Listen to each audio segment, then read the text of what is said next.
एकादशी करावी, एकादशीचा उपवास करावा, त्या दिवशी भगवंताचं भजन करावं, कीर्तन करावं, नामस्मरण करावं.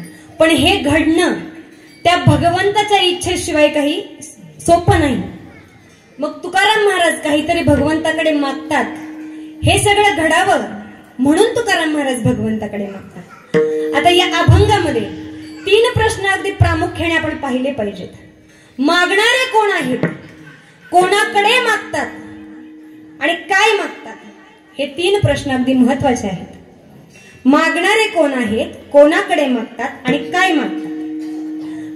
आता कोणाकडे मागावं हे कळालं पाहिजे, काय मागावं हेही कळालं पाहिजे, कधी मागावं हेही कळालं पाहिजे, बरं मागावं की न मागावं हे पण कळालं पाहिजे. आता कोणाकडे मागावं, अशा व्यक्तीकडे मागावं ज्याच्यावर आपला हक्क आहे, आपला अधिकार आहे, किंवा ज्या व्यक्तीकडे आपली काही बाकी आहे अशा व्यक्तीकडे मागावं. अशा व्यक्तीकडे मागितलं तरच ती वस्तू किंवा ती हवी असणारी गोष्ट मिळण्याची जास्त पॉसिबिलिटी असते. तर कोणाकडे मागावं हे कळालं पाहिजे, कधी मागावं हेही कळालं पाहिजे. आता बघा, बायकोला बरोबर कळतं आपल्याला हवी ती गोष्ट नवऱ्याकडून कधी मागायची, हे अगदी बायकोला बरोबर कळतं. नवरा जेवायला बसला, थोडं 1-2 घास खाल्ले की त्यानंतर विचारायचं, अहो थोडी चपाती देऊ का, थोडी भाजी देऊ का. अगदी थोडं थोडं बोलून मूड बघायचा. जर मूड चांगला असेल तर हवी असणारी गोष्ट लगेच मागून घ्यायची. आणि जर अंदाज आला की आता काही वातावरण बरं दिसत नाही, मग ती गोष्ट मागण्याचं टाळायचं. कधी मागावं हे कळालं पाहिजे. आता काय मागावं हेही कळालं पाहिजे. आता बघा, एखाद्या माता माऊलीकडे जर तुम्ही भोजन मागितलं, 1 वेळेचं भोजन, कोणी नाही म्हणेल का. ती माता माऊली अगदी सहज 1 पोळी थोडीशी भाजी तुम्हाला देऊन टाकेल, ती अगदी कसलाही विचार करणार नाही. पण तिच्या गळ्यात असणारा 5 तोळ्यांचा हार जर तुम्ही मागितला तर ती देईल का, देणार नाही. मग काय मागावं हे कळालं पाहिजे. आता तुम्ही जर एखाद्याला त्याची पत्नी मागितली तर तो देईल का, नाही देणार. असंच नारद मुनी सकाळ सकाळी स्नान करायला निघाले. नारद मुनी स्नान करायला निघाले. भजन करत करत नारद मुनी चालतायत. भजन करत करत नारद मुनी अगदी नदीच्या पात्रापर्यंत आले. अगदी सकाळची वेळ असल्यामुळे नदीचं पाणी अगदी शांत वाहत होतं आणि सूर्याची किरण त्या नदीच्या पात्रात पडत होती. आणि त्या सूर्यकिरण पडल्यामुळे नारदजींना एक दृश्य दिसलं. आणि ते दृश्य असं होतं की एक मासोळी होती आणि अनेक मासे होते. ती मासोळी पुढे पळत होती आणि हे मासे त्या मासोळीच्या मागे पळत होते. हे दृश्य पाहिलं आणि नारद मुनीला संसाराची बाधा झाली. नारद मुनीला संसार करण्याची इच्छा झाली. आता नारद मुनींनी विचार केला, काय दिलं भगवंताने आतापर्यंत आपल्याला. एवढं भजन केलं, एवढं नामस्मरण केलं, विनाच्या तारा तुटेपर्यंत भजन केलं, चिपळ्या फुटेपर्यंत भजन केलं, अगदी घसा कोरडा पडेपर्यंत ते भगवंताचं भजन केलं. काय दिलं भगवंताने मला. नारद मुनींना राग आला. नारद मुनींना राग आला. नारद मुनी तरा तरा तरा तरा चालत भगवंताकडे निघाले. राग आलाय पण तरी सुद्धा भजन करतात. नारायण नारायण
चालतात, रागातही भजन करतात, त्यांना संत म्हणावं.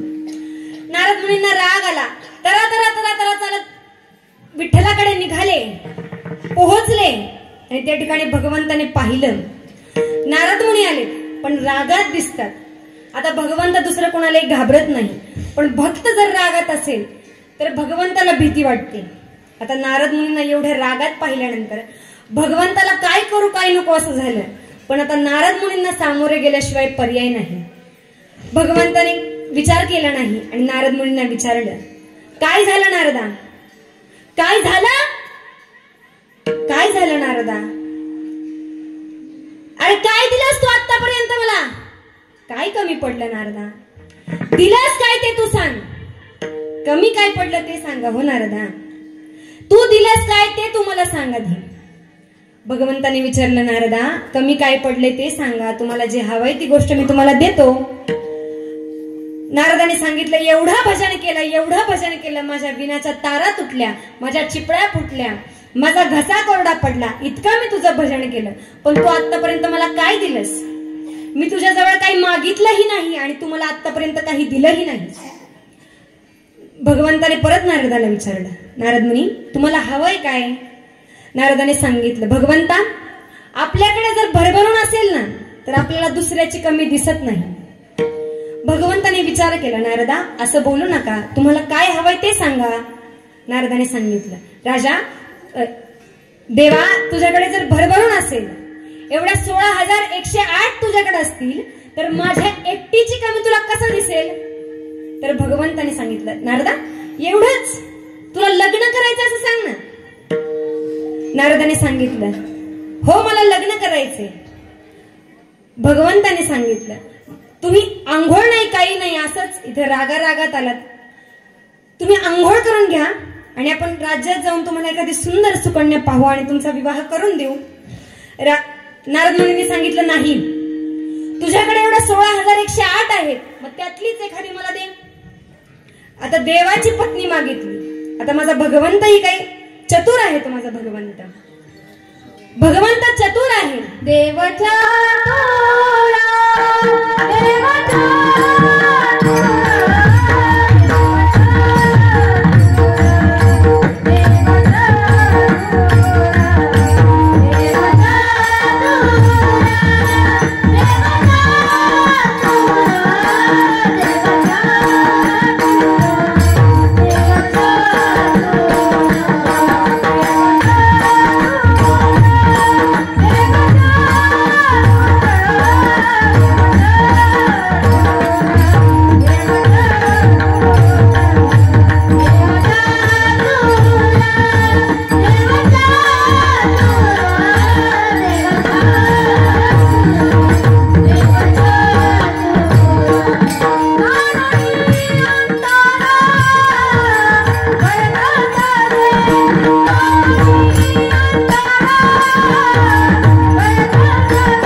एकदा जोरात टाळ्या वाजवा दोघींसाठी पण. मृदुंगमणीसाठी एकदा जोरात टाळ्या वाजवा. अगदी छान प्रमाण दिलं. देव चतुर जाणून अंतर वर्तत असे. भगवंत आपल्या भक्ताचा अंतःकरण जाणून वर्तन करतो. चतुरा तो शिरोमणी गुण लावण्याची खाणी असा असणारा माझा भगवंत. आता भगवंताने नारदाला सांगितलं, नारदा यातलीच एखादी पाहिजे ना? ठीक आहे, काहीही हरकत नाही, घेऊन जा, बिंदास घेऊन जा. परंतु आता एवढे 16,108 महाल आहेत. ज्या महालामध्ये मी नसेल ती राणी तुझी. आता भगवंताने सांगितलं. आता नारदाला आनंद झाला.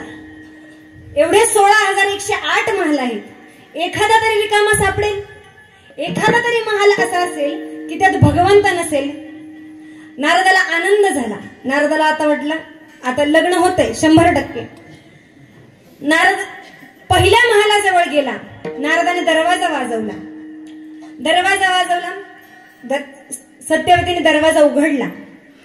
नारद मुनी सत्यवती मातेला काहीच बोलले नाही. त्यांनी आत डोकावले आणि पाहिलं आत भगवंत आहे का. नारदांनी डोकावल्याबरोबर नारदाला भगवंत दिसले आणि नारद मुनी तिथून निघाले. नारदाला वाटलं पहिलंच महाल होता, भगवंताला माहिती मी इथंच येणार, मग भगवंत इथं का नसेल. आता नारदाने दुसऱ्या महालाचा दरवाजा वाजवला. जामवंती मातेने दरवाजा उघडला. नारद त्यांना काहीच बोलले नाही, परंतु आत डोकावले आणि आत पाहिलं तर तिथेही भगवंत होते. नारदाला वाटलं दुसराच महाल होता, काही हरकत नाही, भगवंत आता तिथून इथे येणार, सोपं आहे त्याच्यासाठी. ठीक आहे, नारदाला काही वाटलं नाही. तिसरा दरवाजा वाजवला, चौथा दरवाजा वाजवला, 50वा दरवाजा वाजवला, 100वा दरवाजा वाजवला. असं करत करत 16,107 दरवाजे वाजवले. पण सगळ्या ठिकाणी माझा भगवान पांडुरंग परमात्मा उपस्थित होता. नारदाला वाटलं 16,107 महाल, दरवाजा वाजवला, आत डोकावून पाहिलं, सगळीकडेच भगवंत आहेत. आता शेवटचा महाल राहिला तो रुक्मिणी मातेचा. नारदाला वाटलं रुक्मिणी माता म्हणजे अगदी देवाची प्रिय राणी आहे. मग देव या सगळ्या राण्यांना एकटीला ठेवू शकत नाही, तर रुक्मिणी माता एकटी कशी असेल. तरीही नारदाच्या दुसऱ्या मनाने सांगितलं, एकदा बघायला काय जाते, बघू ना. जर असेल तर लग्न होऊन जाईल, आणि जर भगवंत असेल तर ठीक आहे, काही हरकत नाही. तसे इतके घर फिरून झालेच, काही हरकत नाही. नारदाने विचार केला आणि नारदाने दरवाजा वाजवला. नारदाने दरवाजा वाजवल्याबरोबर रुक्मिणी मातेने दरवाजा उघडला. नारदाने आत डोकावलं आणि पाहिलं भगवंत आहे का, तर त्या ठिकाणी भगवंत दिसले नाही. रुक्मिणी माता एकट्याच होत्या. आता रुक्मिणी मातेला एकटीला पाहिल्यानंतर नारदाने सांगितलं, रुक्मिणी आपल्याला विवाह करायचा आहे. रुक्मिणी मातेला वाटलं काय झालं आज नारदाला, अंघोळ नाही, काही नाही, अगदी पारुसेच इकडे आले आणि लग्न करायचं हे असं काय अभद्र बोलतात. रुक्मिणीने नारदाला विचारलं, नारद मुनी हे असं अभद्र काय बोलता. तर नारदाने सांगितलं, रुक्मिणी मी देवाकडे गेलो, देवाला सांगितलं, देवा मला लग्न करायचंय. देवाला सांगितलं मला लग्न करायचंय आणि मला तुझ्या 16,108 राण्यांपैकी एक राणी पाहिजे. भगवंताने ते मान्य केलं आणि भगवंताने मला सांगितलं की या 16,108 महालांमध्ये ज्या कोणत्या महालामध्ये मी नसेल ती राणी तुझी. भगवंताने असं सांगितल्यानंतर मी सगळे 16,107 घरं पाहिली, तिथं भगवंत होते. आणि इथं आलो, तुमचा दरवाजा वाजवला, आत डोकावलो, तर तुम्ही एकट्याच, या ठिकाणी भगवंत नाही. आता रुक्मिणी मातेच्या लक्षात आलं, नारदाला संसाराची बाधा झाली, संसार करण्याची इच्छा नारदाची होते आणि म्हणून भगवंताने नीट करण्यासाठी यांना इकडे पाठवले आणि म्हणून भगवंत इथं नाहीत. रुक्मिणी मातेच्या लक्षात आलं. रुक्मिणी मातेने सांगितलं, नारदा ठीक आहे, काही हरकत नाही, भगवंताने सांगितलं ना, मग आपण विवाह करू. तुम्ही काय करा, तुम्ही काही आंघोळ वगैरे केली नाही, सकाळी सकाळी अगदी बिना आंघोळीच्याच इकडे आलात, शेजारीच एक कुंड आहे त्या ठिकाणी जा आणि तुम्ही स्नान करून या. मग अगदी देवा ब्राह्मणांच्या साक्षीने आपण विवाह करू. रुक्मिणी मातेने सांगितलं. आता नारदाला आनंद झाला. साधी सुधी राणी नाही, देवाची पट्टराणीच मिळाली ना. तर नारदाला आनंद झाला. नारद मुनी निघाले, त्या कुंडाजवळ गेले. विचार केला नाही अगदी कसलाच. हातातल्या चिपळ्या खाली टाकल्या, विना तसाच आपटला. नारदाला आनंद झालाय. आता लग्न होणार, आता संसार नारदांचा सुरू होणार. नारदाला आनंद होतोय. नारदाने अगदी विचारच नाही केला आणि त्या कुंडामध्ये डुबकी मारली. आणि त्या कुंडाला पार्वती मातेने शाप दिलेला होता की भगवान शंकर सोडता कोणत्या एखाद्या पुरुषाने जर या कुंडामध्ये स्नान केलं तर त्या पुरुषाची स्त्री होईल, आणि एखाद्या स्त्रीने जर याच्यात स्नान केलं तर त्या स्त्रीचा पुरुष होईल. आता डुबकी मारली नारदाने, पण बाहेर आली नारदी. हे झालं काय मागावं हे कळत नाही याच्यामुळे. विठ्ठल